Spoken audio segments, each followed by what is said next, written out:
Trump পুতিনের 1.5 ঘন্টার ফোনালাপ, যুদ্ধের ইতি টানতে রাজি দুই নেতাই, সৌদিতে হতে পারে বৈঠক। জেলেনস্কির সঙ্গেও কথা বললেন মার্কিন প্রেসিডেন্ট। আবারও গাজায় বাজছে যুদ্ধের দামামা, উপত্যকার সীমান্তে ট্যাঙ্ক জড়ো করছে নেতানিয়াহু বাহিনী। অধিকৃত পশ্চিম তীরে শরণার্থী শিবিরে ফের তেল আবিবের হামলা। মার্কিন হুমকির কাছে মাথা নত করবে না ইরান, হুঙ্কার পেজেশকিয়ানের। যুক্তরাষ্ট্রের সঙ্গে উত্তেজনার মধ্যেই নিজেদের অস্ত্র ভান্ডার সমৃদ্ধির নির্দেশ খামেনির। এবং 2 দিনের সফরে দুবাইয়ে প্রধান উপদেষ্টা আজ অংশ নেবেন ওয়ার্ল্ড গভর্নমেন্ট সামিটে। বৈশ্বিক চ্যালেঞ্জ মোকাবেলায় তুলে ধরবেন বাংলাদেশের অবস্থান।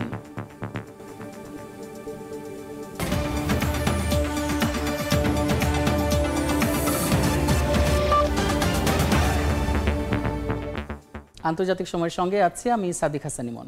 ইউক্রেন যুদ্ধ বন্ধে আলোচনায় বসতে রাজি হয়েছে রাশিয়া। বুধবার মার্কিন প্রেসিডেন্ট ডোনাল্ড ট্রাম্পের সঙ্গে প্রায় 1.5 ঘন্টা ব্যাপী ফোনালাপ করেছেন ভ্লাদিমির পুতিন। দীর্ঘ এই আলোচনা ফলপ্রসূ হয়েছে জানিয়ে সামাজিক যোগাযোগ মাধ্যমে পোস্ট করেছেন ট্রাম্প। যুদ্ধ বন্ধের আলোচনা শুরু করতে সৌদি আরবে 2 নেতার বৈঠক হতে পারে বলে জানা গেছে। এদিকে পুতিনের সঙ্গে কথা বলার কিছুক্ষণ পরই জেলেনস্কির সঙ্গেও ফোনালাপ করেছেন মার্কিন প্রেসিডেন্ট। এর আগে মার্কিন প্রতিরক্ষা মন্ত্রী পিট হেগসেথ বলেছেন, চলমান সংঘাত থামাতে ইউক্রেনের ন্যাটো ভুক্তির কোনো সমাধান নয়। যুক্তরাষ্ট্র থেকে হাসানুজ্জামান সাকির রিপোর্টে বিস্তারিত। যুক্তরাষ্ট্র রাশিয়ার সম্পর্কের টানাপোড়েন বেশ পুরনো। দীর্ঘদিনের শীতল সম্পর্কের বরফ যেন গলতে শুরু করেছে। অবশেষে দীর্ঘ নীরবতার পর হোয়াইট হাউস আর ক্রেমলিনের মধ্যে আবারও যোগাযোগ শুরু হয়েছে। বুধবার রাশিয়ার প্রেসিডেন্ট ভ্লাদিমির পুতিনের সঙ্গে টেলিফোনে কথা বলেন মার্কিন প্রেসিডেন্ট ডোনাল্ড ট্রাম্প। দীর্ঘ 1.5 ঘন্টার কথোপকথনের বড় সময় জুড়েই ছিল রাশিয়া ইউক্রেন সংঘাত প্রসঙ্গ। পরে ট্রাম্প জানান, ইউক্রেন যুদ্ধ বন্ধের আলোচনা শুরুর বিষয়ে একমত হয়েছেন তারা।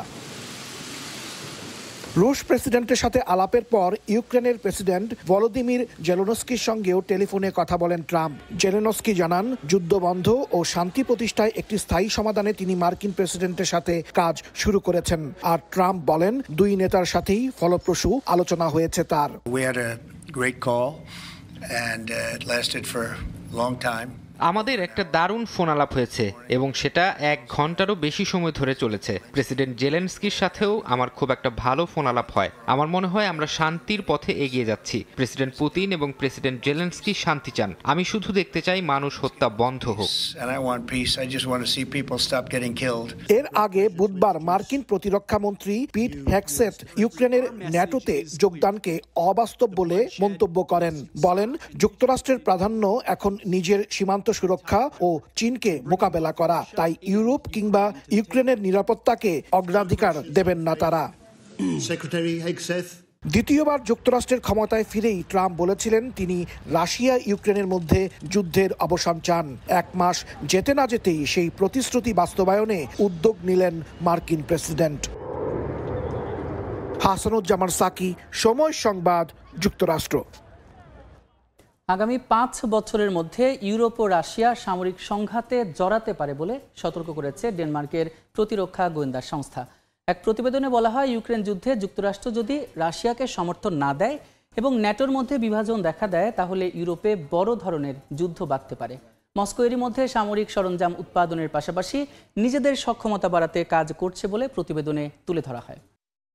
দেশটির রাষ্ট্রীয় গণমাধ্যমে প্রকাশিত এক প্রতিবেদনে বলা হয়, ইউক্রেন যুদ্ধ শেষ হলে বা কোনো কারণে আটকে গেলে কিংবা সামরিক জোট ন্যাটোর মধ্যে যদি বিভাজন দেখা দেয়, তাহলে রাশিয়ার সঙ্গে আঞ্চলিক সংঘাত তৈরি হতে পারে। ওই প্রতিবেদনে আরও বলা হয়, ইউক্রেন যুদ্ধে যুক্তরাষ্ট্র যদি ন্যাটোকে সমর্থন না দেয়, তাহলে রাশিয়ার কাছে জোটটি দুর্বল হিসেবে বিবেচিত হবে। তাছাড়া উত্তর মেরু নিয়ে রাশিয়ার সঙ্গে ন্যাটোর উত্তেজনা দিন দিন বাড়ছে। রাশিয়া এরই মধ্যে নিজেদের সক্ষমতা বাড়াতে সামরিক সরঞ্জাম আধুনিকীকরণের পাশাপাশি উৎপাদন কার্যক্রম বাড়িয়েছে বলে উল্লেখ করা হয়। তবে এখনই রাশিয়া কোনো সংঘাতে জড়াবে না বলেও মনে করছে গোয়েন্দা সংস্থাটি, কেননা একই সঙ্গে ইউক্রেন ও অন্য কোনো ভূখণ্ডে যুদ্ধ চালিয়ে যাওয়া ভ্লাদিমির পুতিনের পক্ষে সম্ভব নয়। ডোনাল্ড ট্রাম্প ক্ষমতায় আসার পর গ্রিনল্যান্ড দ্বীপ নিয়ে অস্থিরতা তৈরি হয়েছে। তবে ইউরোপের সঙ্গে যুদ্ধে রাশিয়া জড়াবে না বলে ধারণা ডেনমার্কের প্রতিরক্ষা গোয়েন্দা সংস্থার। তাদের মতে এই অঞ্চল ঘিরে ইউরোপের চেয়ে বরং যুক্তরাষ্ট্রের কৌশলগত স্বার্থ বেশি। রাইসা জান্নাত, সময় সংবাদ।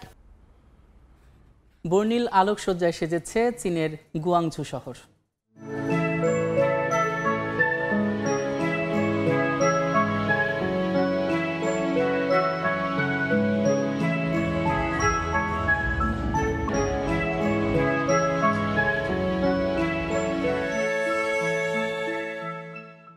চীনের চোখ ধাঁধানো লুণ্ঠন উৎসবের খবর থাকছে সংবাদের শেষাংশে। এদিকে গাজা আবারও যুদ্ধ শুরুর বিষয়ে নেতানিয়াহুর হুমকির পর উপত্যকার আশেপাশে সেনা বাড়াতে শুরু করেছে ইসরায়েল। বার্তা সংস্থা রয়টার্স জানায়, বুধবার গাজা সীমান্তে ট্যাঙ্ক সহ ভারী সাঁজোয়া যান জড়ো করছে তেল আবিব। এদিকে আরব লীগের মহাসচিব সতর্ক করে বলেছেন, ট্রাম্পের গাজা দখলের পরিকল্পনা ভূখণ্ডটির ভঙ্গুর যুদ্ধবিরতিকে হুমকির মুখে ফেলবে। গাজায় যুদ্ধবিরতি নিয়ে অনিশ্চয়তার মধ্যেই অধিকৃত পশ্চিম তীরের নূর শামস শরণার্থী শিবিরে হামলা চালিয়েছে ইসরায়েল। আবারও গাজা সীমান্তে বাজছে যুদ্ধের দামামা, জড়ো হচ্ছে একের পর এক ট্যাঙ্ক সাঁজোয়া যান। ইসরায়েলের বিরুদ্ধে যুদ্ধবিরতি চুক্তির শর্ত লঙ্ঘনের অভিযোগে হামাস জিম্মি মুক্তি অনির্দিষ্টকালের জন্য স্থগিতের জেরে এই প্রস্তুতি নেতানিয়াহু বাহিনীর। যুদ্ধ শুরুর পূর্ব পদক্ষেপ হিসেবে রিজার্ভ বাহিনী তলবের পর সীমান্তে বাড়ানো হচ্ছে ইসরায়েলি সেনা। গাজা দখল এবং সেখানকার ফিলিস্তিনিদের অন্য জায়গায় সরিয়ে নিতে ট্রাম্পের বিশ্বজুড়ে নিন্দা কুড়ানো পরিকল্পনা ভূখণ্ডটির ভঙ্গুর যুদ্ধবিরতিকে হুমকির মুখে ফেলবে এবং আঞ্চলিক অস্থিরতাকে উস্কে দেবে বলে মন্তব্য করেছেন জ্যেষ্ঠ আরব কর্মকর্তারা। বুধবার আরব লীগের মহাসচিব আবুল গেইত সতর্ক করে বলেছেন, ট্রাম্প যদি তার পরিকল্পনা নিয়ে অগ্রসর হন তাহলে তিনি শান্তি ও স্থিতিশীলতার ওপর ভয়াবহ প্রভাব ফেলা সহ মধ্যপ্রাচ্যকে সংকটের নতুন এক চক্রের দিকে নিয়ে যাবেন। মার্কিন হুমকির কাছে ইরান মাথা নত করবে না বলে হুঁশিয়ারি দিয়েছেন প্রেসিডেন্ট মাসুদ পেজেশকিয়ান। তেহরানের পরমাণু কর্মসূচি বন্ধ করতে বোমা ফেলার যুক্তরাষ্ট্রের প্রেসিডেন্টের মন্তব্যের কড়া সমালোচনা করেন তিনি। এদিকে ট্রাম্পের এমন হুমকির মধ্যেই নিজেদের অস্ত্র ভাণ্ডার সমৃদ্ধির নির্দেশ দিয়েছেন ইরানের সর্বোচ্চ ধর্মীয় নেতা আয়াতুল্লাহ আলী খামেনি। গেল সোমবার মার্কিন গণমাধ্যমে সাক্ষাৎকার দেন যুক্তরাষ্ট্রের প্রেসিডেন্ট ডোনাল্ড ট্রাম্প। বলেন, ইরানের পরমাণু কর্মসূচি থামানোর দুটি উপায় আছে, আর তা হলো বোমা ব্যবহার অথবা কাগজে লিখিত নেয়া যে তেহরান এ ধরনের পদক্ষেপ বন্ধ করবে। ট্রাম্প আরও বলেন, তিনি চান বোমা মেরে নয় বরং এমন সমঝোতায় আসা যাতে ইরানের ক্ষতি না হয়। মার্কিন প্রেসিডেন্টের এমন বক্তব্য নিয়ে এবার তীব্র প্রতিক্রিয়া দেখিয়েছে তেহরান। বুধবার স্থানীয় সময় সন্ধ্যায় ইরানের দক্ষিণাঞ্চলে একটি সমাবেশে কথা বলেন দেশটির প্রেসিডেন্ট মাসুদ পেজেশকিয়ান। এ সময় ট্রাম্পের বক্তব্যের কড়া সমালোচনা করেন তিনি। বলেন, যুক্তরাষ্ট্র যদি সত্যি আলোচনায় বিশ্বাসী হয় তাহলে এ ধরনের আগ্রাসী কথাবার্তা বলতেন না ট্রাম্প। আলোচনার কথা বলে ইরানের বিরুদ্ধে একের পর এক নিষেধাজ্ঞা দেওয়া হচ্ছে বলেও অভিযোগ করেন পেজেশকিয়ান। একই সঙ্গে ইরানের প্রেসিডেন্ট বলেন, কোনো হুমকির মুখে পিছু হটবে না তেহরান। অন্যদিকে মার্কিন প্রেসিডেন্টের হুমকির মুখেই নিজেদের অস্ত্র ভাণ্ডার সমৃদ্ধ করার পথে হাঁটছে ইরান। বুধবার দেশটির সর্বোচ্চ ধর্মীয় নেতা আয়াতুল্লাহ আলী খামেনি বলেছেন, দ্রুত সামরিক শক্তি বাড়াবে ইরান। এর আওতায় নিজেদের ক্ষেপণাস্ত্র সংখ্যা বাড়ানোর বিষয়টি আছে বলেও জানান খামেনি। ওয়ার্ল্ড গভর্নেন্স সামিটে যোগ দিতে দুবাইয়ে পৌঁছেছেন অন্তর্বর্তী সরকারের প্রধান উপদেষ্টা ডক্টর মোহাম্মদ ইউনুস। বুধবার স্থানীয় সময় রাত 11টায় তিনি সেখানে পৌঁছান। সংযুক্ত আরব আমিরাতের ক্রীড়ামন্ত্রী আহমেদ বিলহৌদ আল ফালাসি ডক্টর ইউনুসকে দুবাইয়ে স্বাগত জানান। ওয়ার্ল্ড গভর্নমেন্ট সামিটে অংশগ্রহণের জন্য প্রধান উপদেষ্টাকে ধন্যবাদ জানান এবং গত এক দশক ধরে দুবাইয়ে হওয়া আন্তর্জাতিকভাবে সমাদৃত এই সম্মেলনের বিষয়ে অবহিত করেন। এই সময় উভয় নেতা দুই দেশের মধ্যে ক্রীড়া এবং সাংস্কৃতিক ক্ষেত্রে সম্ভাব্য সহযোগিতা বিনিময় সহ পারস্পরিক স্বার্থ সংশ্লিষ্ট বিষয়ে আলোচনা করেন।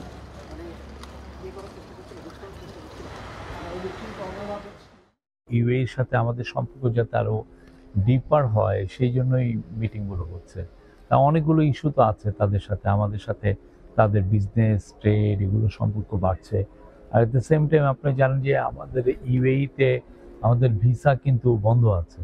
তো স্যার চেষ্টা করবেন যে এই বিষয়টা নিয়ে রেজ করতে এবং এই বিষয় নিয়ে কথা হবে। কমিউনিটির সাথে মিটিং তো আছেই। এবারের ওয়ার্ল্ড গভর্নমেন্ট সামিটের মূল অ্যাট্রাকশন হচ্ছেন প্রফেসর ইউনুস। উনি কথা বললেন। আর আপনি জানেন ওয়ার্ল্ড গভর্নমেন্ট সামিট ভারতের প্রায় এক যুগের বেশি সময় ধরে হচ্ছে, প্রতি বছরই হয় এবং এটা ইনক্রিজিংলি অনেক ওয়ার্ল্ডের টপ লিডারদেরকে অ্যাট্রাক্ট করছে। ডোনাল্ড ট্রাম্পের ক্ষমতা গ্রহণের পর প্রথমবারের মতো মার্কিন নৌবাহিনীর দুটি জাহাজ তাইওয়ান প্রণালী অতিক্রম করেছে। চলতি সপ্তাহে মার্কিন নৌবাহিনীর ক্ষেপণাস্ত্র বিধ্বংসী ইউএসএস রালফ জনসন এবং গবেষণা জাহাজ ইউএসএনএস বডিজ তাইওয়ান প্রণালী অতিক্রম করে।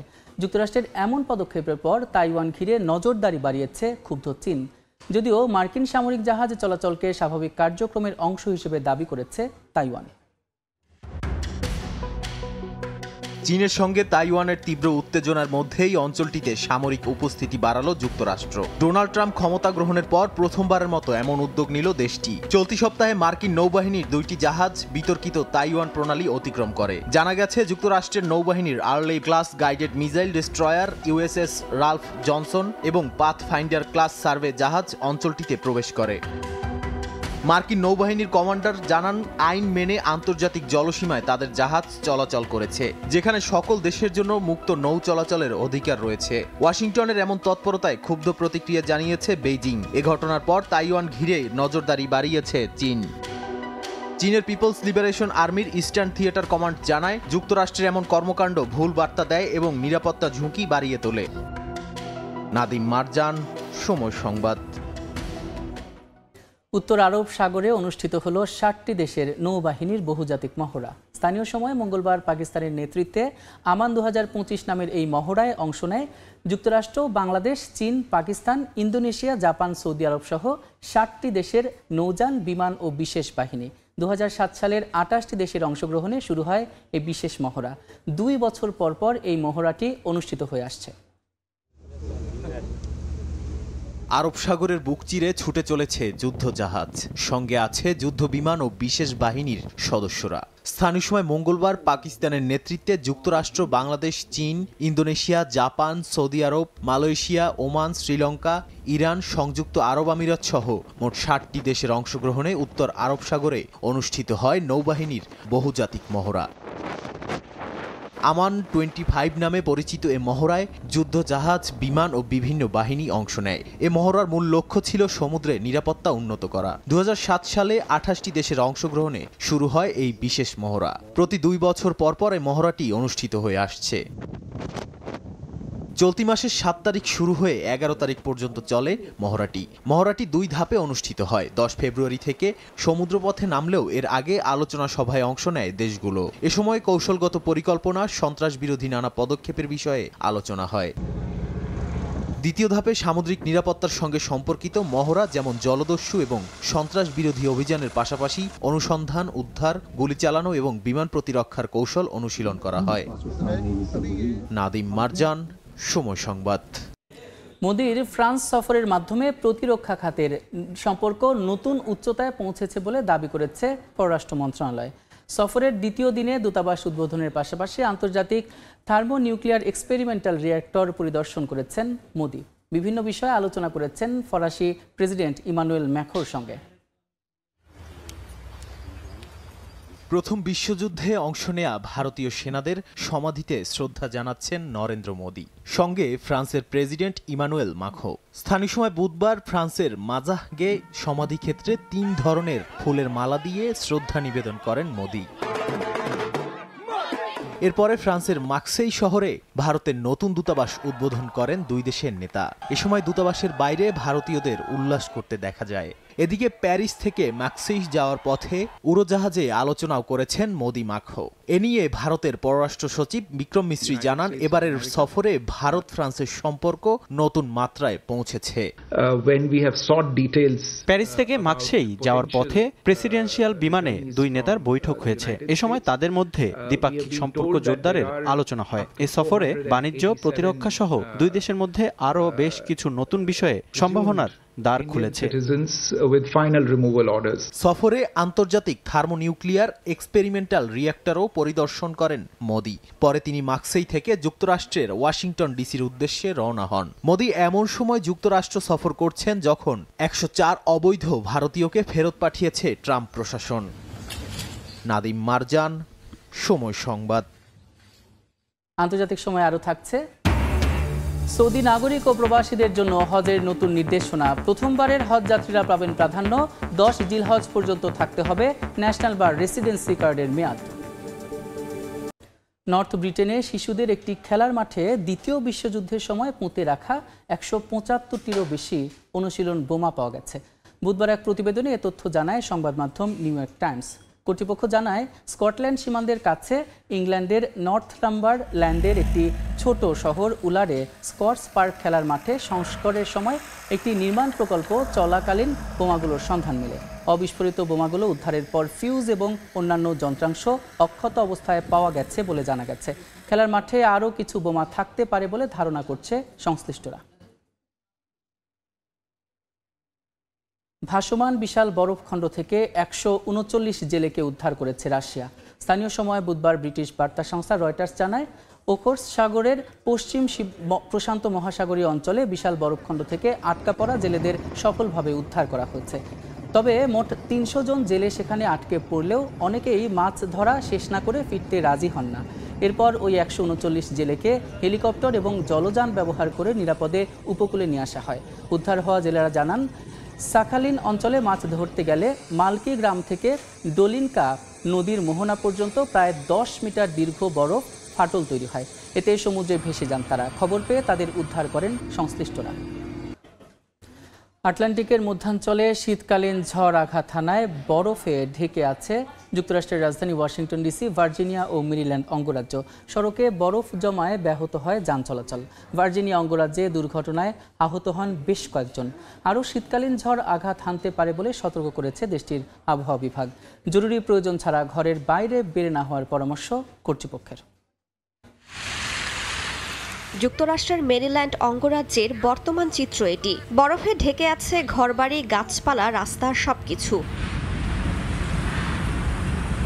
মঙ্গলবার 2 থেকে 6 ইঞ্চি পর্যন্ত তুষারপাত হয় মেরিল্যান্ডে। সড়কে বরফের আস্তর জমে থাকায় ব্যাহত হচ্ছে যান চলাচল। ভার্জিনিয়াতেও একই অবস্থা। বরফের চাদরে ঢেকে আছে অঙ্গরাজ্যটি, সঙ্গে অবিরাম তুষারপাত। দিনেও হেডলাইট জ্বালিয়ে চলছে যানবাহন। মধ্য আটলান্টিকে শীতকালীন ঝড় আঘাত হানায় তৈরি হয়েছে এই বৈরী অবস্থার। সড়কে বরফের কারণে দুর্ঘটনার ঘটনাও ঘটেছে। বেশ কিছু এলাকায় বিদ্যুৎ বিভ্রাট দেখা দেয়। মঙ্গলবার স্কুল ও সরকারি প্রতিষ্ঠান বন্ধ ঘোষণা করা হয়েছে। ভার্জিনিয়ায় জারি করা হয়েছে জরুরি অবস্থা। শীতকালীন ঝড় আবারও আঘাত হানতে পারে বলে পূর্বাভাস আবহাওয়া বিভাগের। তুষারপাতের সঙ্গে রয়েছে বৃষ্টির সম্ভাবনা। কেন্টাকি ও নিউ জার্সিতে সতর্কতা জারি করা হয়েছে। অঙ্গরাজ্যগুলোতে প্রয়োজন ছাড়া ঘরের বাইরে বের না হওয়ার পরামর্শ কর্তৃপক্ষের। রাইসা জান্নাত, সময় সংবাদ। মার্কিন প্রেসিডেন্ট ডোনাল্ড ট্রাম্পের সঙ্গে দ্বিপক্ষীয় বৈঠকে যোগ দিতে ওয়াশিংটনে পৌঁছেছেন ভারতের প্রধানমন্ত্রী নরেন্দ্র মোদী। বৃহস্পতিবার সামাজিক যোগাযোগ মাধ্যমে এক পোস্টে এ তথ্য জানান মোদী। নতুন মার্কিন প্রেসিডেন্ট হোয়াইট হাউসের ক্ষমতায় আসার পর এটিই মোদীর প্রথম যুক্তরাষ্ট্র সফর। সফরকালীন হোয়াইট হাউসের বিপরীতে অবস্থিত ব্লেজার হাউসে অবস্থান করবেন তিনি। যুক্তরাষ্ট্রের প্রধানমন্ত্রীর আগমনে ব্লেজার হাউসের বাইরে প্রবাসী ভারতীয়রা তাকে স্বাগত জানান। ট্রাম্পের নিমন্ত্রণে 2 দিনের এই যুক্তরাষ্ট্রের সফরে আঞ্চলিক এবং আন্তর্জাতিক নানা বিষয়ে আলোচনা হওয়ার কথা রয়েছে। এবছর পবিত্র হজ পালনে সৌদি আরবের নাগরিক এবং দেশটিতে বসবাসরত প্রবাসীদের জন্য বেশ কিছু শর্ত এবং নির্দেশনা জারি করেছে সৌদি হজ ও ওমরা মন্ত্রণালয়। যারা একবারও হজ পালন করেনি শুধুমাত্র তাদের রেজিস্ট্রেশন প্রাধান্য পাবে এবার। এছাড়া পবিত্র হজের জন্য রেজিস্ট্রেশন করতে হলে সৌদি ন্যাশনাল কার্ড অথবা প্রবাসীদের রেসিডেন্সি কার্ডের মেয়াদ জিলহজ মাসের 10 তারিখ পর্যন্ত থাকা বাধ্যতামূলক করা হয়েছে। সৌদি আরব থেকে আরিফুর রহমানের প্রতিবেদন। সৌদি আরবের নাগরিক ও দেশটিতে বসবাসরত বিভিন্ন দেশের প্রবাসীদের জন্য পবিত্র হজ পালনের ক্ষেত্রে বেশ কিছু শর্ত ও নির্দেশনা জারি করেছে সৌদি হজ ও ওমরা মন্ত্রণালয়। নির্দেশনায় বলা হয়েছে যারা একবারও হজ পালন করেননি কেবল তাদের রেজিস্ট্রেশন প্রাধান্য পাবে এবার। তবে হজ যাত্রীদের গাইডের জন্য এই শর্ত শিথিল থাকবে। পবিত্র হজ পালনের জন্য রেজিস্ট্রেশন করতে হলে সৌদির ন্যাশনাল কার্ড অথবা প্রবাসীদের রেসিডেন্সি কার্ডের মেয়াদ জিলহজ মাসের 10 তারিখ পর্যন্ত থাকার নির্দেশনা দেওয়া হয়েছে। কেউ ভুল তথ্য দিলে তার রেজিস্ট্রেশন পুরোপুরি বাতিল করা হবে বলে জানানো হয়েছে। আর হজের প্রোগ্রাম শুরু হওয়ার পর কেউ যদি হজ করতে না চান তবে তাদের পরিশোধিত অর্থ ফেরত দেওয়া হবে না বলে নিয়মে বলা হয়েছে। সৌদি কর্তৃপক্ষ জানিয়েছে হজযাত্রীদের স্বাস্থ্য ও নিরাপত্তা নিশ্চিত করতে কঠোর নিয়ম অনুসরণ করতে হবে। পবিত্র স্থানগুলোতে যাওয়ার সময় চলাচল, জড়ো হওয়া ও থাকার স্থান সংক্রান্ত সব নির্দেশনা মেনে চলা বাধ্যতামূলক করা হয়েছে। আর এই নির্দেশনা না মানলে শাস্তিমূলক ব্যবস্থা নেওয়া হতে পারে বলে সতর্ক করা হয়েছে। হজযাত্রীদের সুরক্ষা নিশ্চিত করতে এসব নতুন শর্ত ও নির্দেশনা প্রণয়ন করা হয়েছে বলে জানিয়েছে সৌদি কর্তৃপক্ষ। আরিফুর রহমান, সময় সংবাদ, সৌদি আরব। চাঁদে মানুষ পাঠানোর লক্ষ্যে আরও এক ধাপ এগিয়ে গেল চীন। চীনে ম্যানড স্পেস এজেন্সি চন্দ্র অভিযানের জন্য ব্যবহৃত নতুন স্পেস স্যুট এবং রোভারের নাম প্রকাশ করেছে। 2030 সালের মধ্যে মানুষসহ চাঁদে অভিযান চালানোর পরিকল্পনা করছে দেশটি।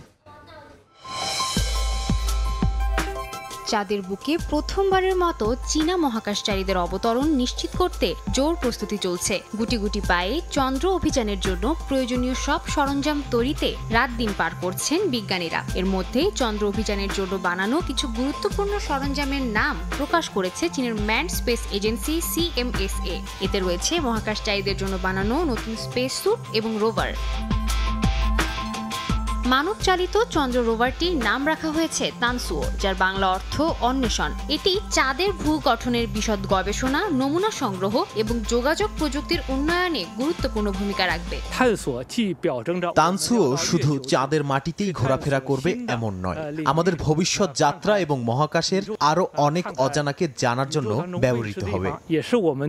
ওয়াং ইউ নামের একটি স্পেস স্যুটও তৈরি করেছে বিজ্ঞানীরা। তাদের দাবি, মহাকাশচারীদের জন্য তৈরি এই বিশেষ জামা তাদের মহাকাশে গভীর অনুসন্ধানের প্রতীক। যদিও ক্রমাগত পরীক্ষার মধ্যে দিয়ে ওজনে হালকা এবং আকারে তুলনামূলক ছোট পোশাক নকশা করতে পেরেছেন তারা।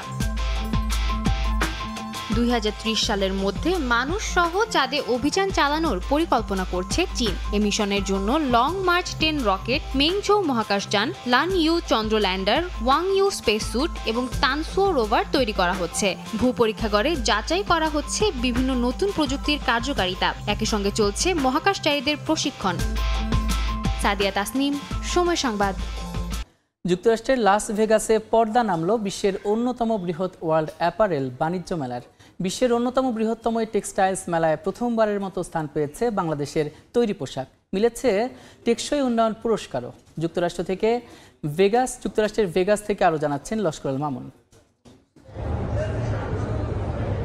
Magic Las Vegas world apparel trade fair 2025, সংক্ষেপে ম্যাজিক শো নামেও পরিচিত। 3 দিন ব্যাপী এই আয়োজনের শেষ দিন ছিল বুধবার। এদিন বিভিন্ন দেশের ব্যবসায়ী ও নতুন উদ্যোক্তাদের ভিড় ছিল লক্ষণীয়। অংশ নেয় বাংলাদেশের ব্যবসায়ীরাও। এবারের মেলায় প্রথমবারের মতো বিশেষ সম্মাননা জিতেছে বাংলাদেশের তৈরি পোশাক। আমরা এটা নিশ্চিত করতে চাই যে টেকসই উন্নয়নের দাবি করা প্রতিষ্ঠানগুলো জাতিসংঘের দেওয়া মানদণ্ড আসলেই পূরণ করছে কিনা। তাই আমরা তথ্য উপাত্ত বিশ্লেষণ এবং তাদের সমস্ত কাগজপত্র পর্যালোচনার পর প্রকৃত টেকসই উন্নয়নের লক্ষ্যমাত্রা পূরণ করা উৎপাদন সুবিধা সম্পন্ন কারখানাগুলো নির্বাচন করে থাকি।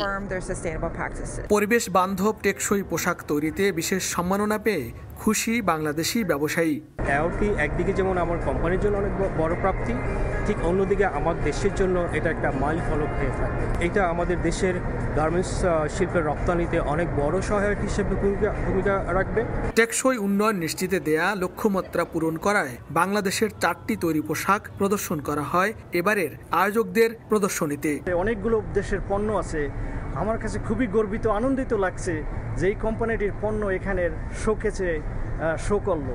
আমেরিকান কটন দিয়ে যখন আমরা বাংলাদেশে গার্মেন্টস বানাই তখন ওইটা চারিদিকে বেনিফিট হয় আর কি। সো আমেরিকান কাস্টমাররাও অনেক বেশি পছন্দ করে যখন ওদের প্রোডাক্টে আমেরিকান কটন দিয়ে বানানো হয়, এবং বাংলাদেশি সাইডেও আমাদের মার্কেট অ্যাক্সেস বাড়ে। বিশ্ব বিনোদন নগরী খ্যাত যুক্তরাষ্ট্রের লাস ভেগাসে প্রতি বছর ফেব্রুয়ারি ও আগস্টে অনুষ্ঠিত হয় এই বাণিজ্য মেলা। ব্যবসা বাণিজ্যের বিপুল সম্ভাবনার দুয়ার উন্মোচনে বিশ্বের অন্যতম বৃহৎ এই মেলায় স্বাগতিক যুক্তরাষ্ট্র সহ অংশ নেয় 29টি দেশ। টেক্সটাইল জগতে মেড ইন বাংলাদেশ এক বিশ্বময় পরিচিত নাম। এ সুনামকে আরও বাড়াতে এই মেলায় অংশ নিয়েছে বাংলাদেশি ব্যবসায়ীরা।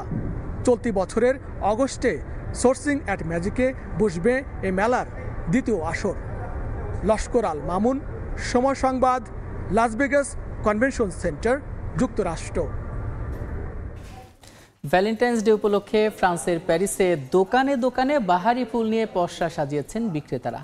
বেশিরভাগ ফুল আমদানি করা হয় বিশ্বের বিভিন্ন দেশ থেকে, তবে এর মধ্যে বিশেষ ধরনের কিছু ফুল খাওয়া যায় বলে জানান দোকানিরা।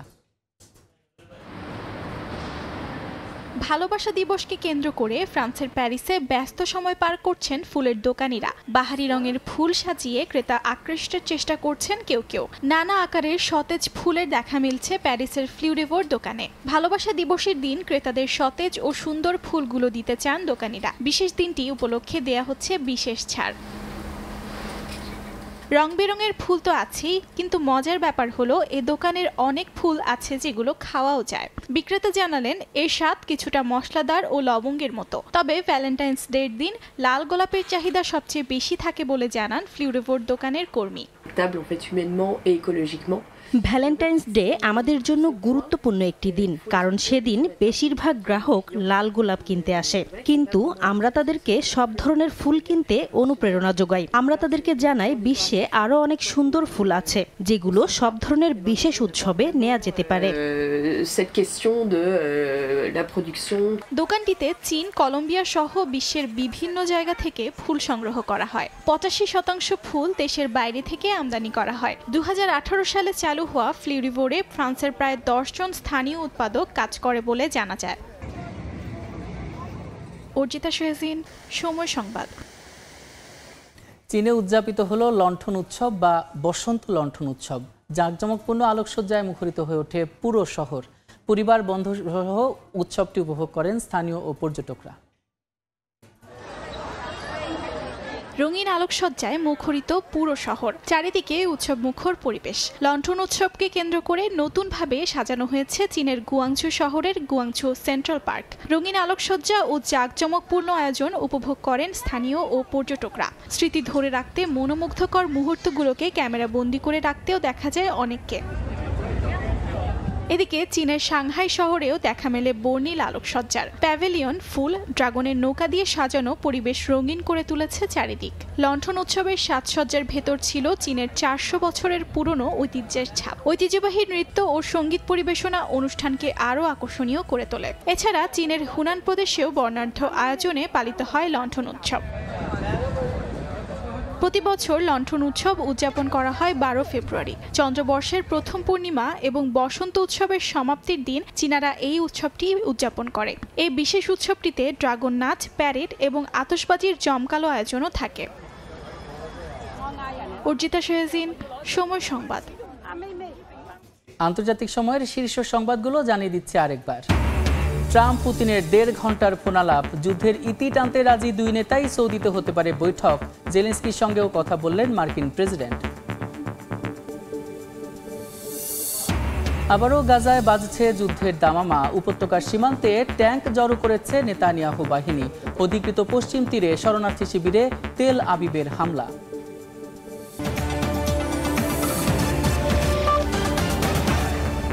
এই ছিল আন্তর্জাতিক সময়। সঙ্গে থাকুন সময়ের।